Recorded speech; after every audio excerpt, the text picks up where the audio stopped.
Sunog dito sa San Rafael, tabi ng National Highway. Ayun.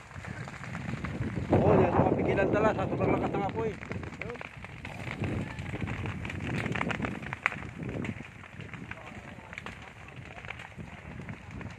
Hindi na lang ang sunog nangyari.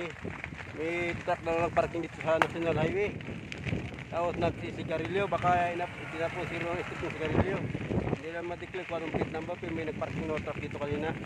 Ngayon lang, wala pa siguro isang oras. Kaya nangyari sila. Yun. Yung sunog.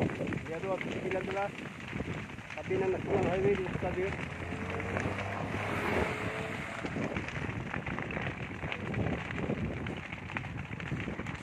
So ito ay para mga kukunat kahoy sa bundok.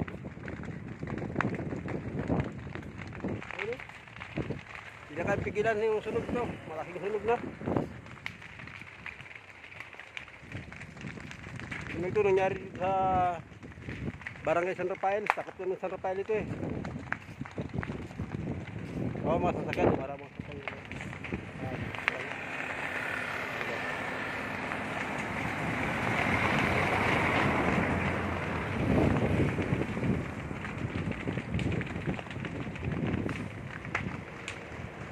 Malawak-lawak na sunog nangyayari ito. Mas mga kapan. Ito yung para mga kapundukan yung mga kubon. Ahoy.